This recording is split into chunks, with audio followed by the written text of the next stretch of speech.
নমস্কাৰ বন্ধুসকল, নয়ন discovery YouTube চেনেলটোলৈ আপোনালোকক স্বাগতম জনাইছোঁ। আজি আকৌ আপোনালোকৰ ওচৰত নতুন এটা ভিডিঅ' লৈ আহিছোঁ। 2 বিঘা মাটিত আপোনালোকে কেনেকৈ তামোল খেতি কৰিব, মই এই ভিডিঅ'টোত সম্পূৰ্ণ প্ৰচেছটো দেখুৱাম। আপোনালোকে খালি ভিডিঅ'টো শেষলৈ চাই থাকিব। আৰু বন্ধুসকল, আপোনালোকে তামোল পুলি ঘৰত কেনেকৈ প্ৰস্তুত কৰিব, তামোল পুলিৰ মাটিটো কেনেকৈ হ'ব লাগে, তামোলটো কেনেকৈ লগাব, আপোনালোকে যোনটো গুটি দিব, আৰু তামোল ডাঙৰ হ'ওঁতে কিমান দিন লাগে সকলোৱে নাজানে, এইটো মই জনাম এইটো ভিডিঅ'ত। আপোনালোকে তামোল পুলি কিমান লগাব লাগে, এক জেগাৰ পৰা এক জেগাত কেনেকৈ স্থানান্তৰ কৰিব লাগে সব জনাম। তামোল পুলিত কি কি সাৰ প্ৰয়োগ কৰিব লাগে এইটোও জনাম মই। আপুনি তামোল পুলিৰ কাৰণে তামোল ল'লে আপুনি বুঢ়া গছৰ পৰা তামোল খৰাব। যোনটো গছত 5-6 বাৰমান ফল দিছে এইটো গছৰ পৰাই তামোল সংগ্ৰহ কৰি লগাব। আপোনালোকে তামোলটো ৰোৱাৰ কাৰণে যোনটো মাটি ল'ব, এইটো মাটিত আপোনালোকে ভালদৰে হাল মাৰি ল'ব, বা আপোনালোকৰ জাগা কম থাকিলে আপোনালোকে কোৰ মাৰি ল'ব পাৰে, আপোনালোকৰ ইচ্ছা। আৰু মাটিটো একদম গুৰি হ'ব লাগিব। আৰু আপোনালোকে তাত তেতিয়া হাল মাৰাৰ সময়ত গোবৰ দি দিব পাৰে আপোনালোকে। মই আগতে গোবৰ দি দিছোঁ। আৰু তামোলকেইটা এনেদৰে 1 ফুটত আপোনালোকে বহাই দিব। তাৰপিছত এনেকৈ দিয়াৰ পিছত আপোনালোকে তামোলকেইটা ঢাকি দিব মাটি দি পেলাই।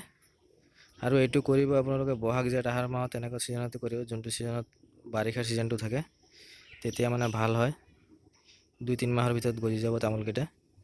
আৰু তামোলকেইটা গজাৰ পিছত এনেকুৱা হ'ব। আৰু এইটো মই বেলেগ জেগাৰ পৰা কালেক্ট কৰি দেখুৱাইছোঁ আপোনালোকক। আৰু এইটো আপোনালোকে য'ত পুলিটো দিব, এইটো ঠাণ্ডা চাহ জেগাত দিব, তেনেহ'লে পুলিৰ কালাৰকেইটা ভাল হ'ব। আপোনালোকে চাই পাই আছে, মই এইটো বেলেগ জেগাৰ পৰা উঠাই দিছোঁ। এইটো 6 মাহৰ পুলি হৈ গৈছে ইয়াত, আপোনালোকে চাই আছে। আপোনালোকে পুলিবিলাক 6 মাহ হৈ যোৱাৰ পিছত আপোনালোকে স্থানান্তৰ কৰি দিব পুলিকেইটা। এই চাওক, মই 2 ফুট 2 ফুট দূৰত মই সৰু পুলিবিলাক লগাই দিছোঁ। সৰু পুলিবিলাক আপোনাৰ সৰু যোনটো আছে, সৰু পুলিবিলাক 6 মাহৰ পুলি হয়, সেইবিলাক মই লৰাই দিছোঁ একবাৰ। এই পুলিবিলাক চাই আছে, এই পুলিবিলাক 1 বছৰীয়া পুলি হয়।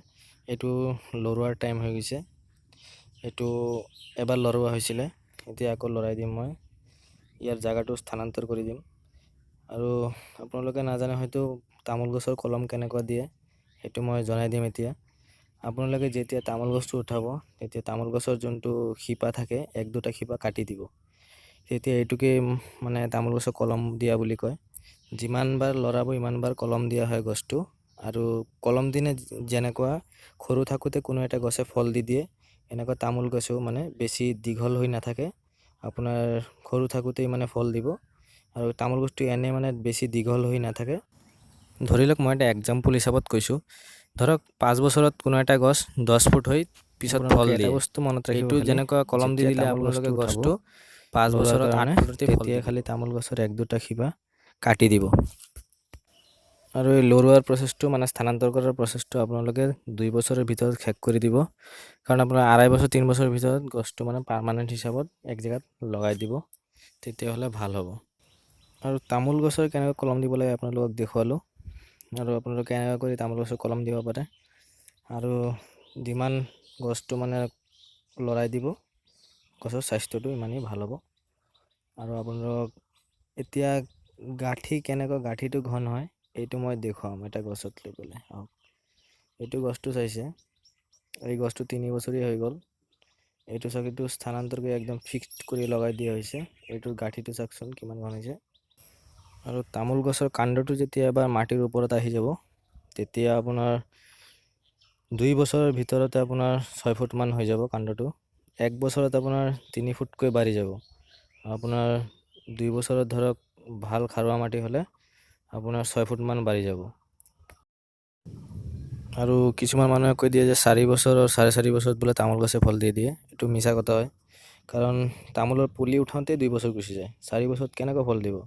আপোনালোকৰ তামোল গছে ফল দিবলৈ মিনিমাম 4.5 পৰা 6 বছৰ লাগি যায়। কিছুমান আৰু বন্ধুসকল, আপোনালোকে তামোল গছত কি সাৰ প্ৰয়োগ কৰিব মই এই কথাটো কোৱা নাই, এইটো মই এতিয়া কৈ দিব বিচাৰিম যে আপোনালোকৰ যেতিয়া পুলিটো 1 বছৰীয়া হৈ যাব, তেতিয়া আপোনালোকে সাৰটো প্ৰস্তুত কৰিব। গোবৰ সাৰটোতো চবে দিয়ে, চবে জানে। আৰু এইটো কিন্তু চবে নাজানে, এইটো আপোনালোকে দিব পাৰে। যোনটো আপোনালোকে সৰিয়হৰ যোনটো খলি আছে, আৰু এই খলিহৈটো দিয়াৰ সঠিক টাইমটো হৈছে বহাগ মাহত দিব লাগে। আৰু আপোনালোকে এইটো সৰিয়হৰ তেলৰ মিলত পাব। এইটো 25ৰ পৰা 30 টকা কেজি ল'ব, কিনিব পাব আপোনালোকে মিলত। আপোনালোকে এইটো এটা তামোল গছত এক বছৰীয়া তামোল গছত প্ৰায় আপোনালোকে 10ৰ পৰা 15 গ্ৰাম দিব আৰু একেবাৰে গুৰিত নিদিব, তামোল গছৰ অলপ ছাইডত দিব। তেনেহ'লে তামোল গছৰ কালাৰটো ভাল থাকে আৰু তামোল গছটো জল্দি বাঢ়ি যাব আৰু তামোল গছৰ স্বাস্থ্যটো ভাল থাকে। আৰু এতিয়া মই জনাম, আপোনালোকে 2 বছৰ পিছত পুলিকেইটা য'ত ফিক্সড কৰি লগাব, সেই 2 বিঘা মাটি কেনেদৰে প্ৰস্তুত কৰিব লাগিব আৰু 2 বিঘা মাটিত কিমান দূৰত্বত লগালে কিমান পুলি লাগিব এইটো মই জনাম। আৰু বন্ধুসকল, আপোনালোকৰ ওচৰত এটা ৰিকুৱেষ্ট, যদি ভিডিঅ'টো আপোনালোকৰ ভাল লাগিছে তেনেহ'লে এটা লাইক কৰি দিব আৰু মোৰ চেনেলটো ছাবস্ক্ৰাইব কৰি আহিব এনেকুৱা ভিডিঅ' পাবৰ কাৰণে। আৰু বন্ধুসকল, মই কৈ আছিলোঁ যে মাটিটো এনেদৰে প্ৰস্তুত কৰিব যে য'ত 2 বিঘা মাটিত আপোনালোকে খেতিটো কৰিব, তামোল খেতিটো, তাত আপোনালোকে গোবৰ সাৰ দি ল'ব ভালদৰে 2 বিঘা মাটিত। আৰু আপোনালোকে তাৰপিছত হাল মাৰি দিব, এইটো হাল মাৰি মাটিবিলাক গুৰি কৰি ল'ব। তাৰপিছত যাতে পানী নজমাৰ কাৰণে আপোনালোকে ড্ৰেইন খান্দি ল'ব মাজত। ড্ৰেইনৰ পৰা যোনটো মাটিটো উঠিব, এই মাটিটো আপোনালোকে তামোল গছটো য'ত লগাব এইটোত লাইন কৰি উঠাই দিব, তেনেহ'লে আৰু হৈ যাব মাটিটো। তাৰপিছত আপোনালোকে তাত তামোল গছটো লগাব পাৰিব। আৰু এতিয়া মই মাটি প্ৰস্তুত কৰাৰ কথাটো ক'লোঁ, আৰু এতিয়া জনাম কিমান দূৰত্বত লগালে কিমান পুলি লাগিব আৰু কিমান আপোনালোকে লাভ কৰিব পাৰিব, কিমান বছৰত তামোল পুলি ডাঙৰ হ'ব, কিমান তামোল ধৰিব এটা গছৰ পৰা। মই এইটো কথা আপোনালোকক ডিটেইলছ জনাম এতিয়া। 2 বিঘা মাটি যদি তামোল পুলি লগাব বিচাৰি আছে তেনেহ'লে 2 বিঘা মাটিৰ স্কুৱেৰ ফুট আছে 28,800 স্কুৱেৰ ফুট। আৰু 6 ফুট বাই 6 ফুট যদি দূৰত্বত তামোল গছ লগাব বিচাৰে তেনেহ'লে 2 বিঘা মাটিত লাগিব 800 জোপা তামোল গছ। বন্ধুসকল, চিন্তা কৰিব নালাগে, আপোনালোকে তামোল খেতি কৰক আৰু 6 বছৰ পিছত আপোনালোকে নিশ্চয় তামোল ফলিব দেখা পাব গছত। মিনিমাম প্ৰথমত আপোনাৰ 7ৰ পৰা 10 কেজি তামোল আহিবই এটা গছত। বন্ধুসকল, এটা গছত যদি 10 কেজি কৰি তামোল পায় আপুনি 800 গছত 80 কুইণ্টেল তামোল পাব। আৰু আপোনাৰ কুইণ্টেল বজাৰত 2,000 টকা কুইণ্টেল থাকেই, কেতিয়াবা 2,500 টকাও হৈ যায়। আপুনি প্ৰথমত 70 কুইণ্টেলেই ধৰক, 70 কুইণ্টেল ধৰিলেও আপোনাৰ 1,40,000 টকা হৈ আছে, যদি 2,000 টকা কৰি কুইণ্টেল হয়। আপুনি যিমান টাইম গৈ থাকিব আপোনাৰ তামোল গছত তামোলো বেছি ধৰি থাকিব। এই তামোল গছবিলাক যে চাই আছে এইবিলাক 15-16 বছৰ হৈ গৈছে। ইয়াত 500 জোপামান তামোল গছ আছে মোৰ। 500 জোপাই ফল নিদিয়ে, মাত্ৰ 400 জোপা মানে ফল দিয়ে।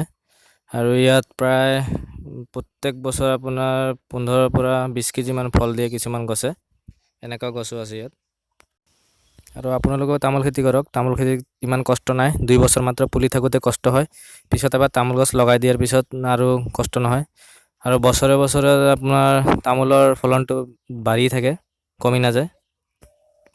আৰু ভিডিঅ'টো শেষ কৰাৰ আগতে কেইটামান গুৰুত্বপূৰ্ণ কথা জনাই দিওঁ যে আপোনালোকে য'ত তামোল খেতি কৰিব তাত যাতে ডাঙৰ গছ নাথাকে। ডাঙৰ গছ থাকিলে তামোল গছৰ তলৰ পানীকেইটা ডাঙৰ গছকেইটাই শুহি লয়, আৰু ডাঙৰ গছৰ ছাঁ পৰি থাকিলে তামোল গছকেইটা গ্ৰ'থ ভাল নহয় আৰু ফলো কম ধৰিব। প্ৰত্যেক বছৰ খৰালি কালত পানী যোগান ধৰিব লাগে আৰু চব গছৰ গুৰিত মাটি যোগান ধৰিব লাগে। আৰু আপোনালোকে যদি পাৰে আপোনাৰ ড্ৰেইনটো প্ৰত্যেকবাৰ খান্দাই দিব, তেনেহ'লে তামোল গছৰ গ্ৰ'থটো ভাল থাকে আৰু তামোল গছত ফলনো বেছি ধৰিব। বন্ধুসকল, চবৰ নিচিনা এনেকৈ আপোনালোকেও তামোল খেতি কৰক আৰু লাভৱান হওক। আপোনালোকেও লাখ টকা ইনকাম কৰক। আৰু ভিডিঅ'টো মই ইমানতে শেষ কৰিলোঁ। ধন্যবাদ।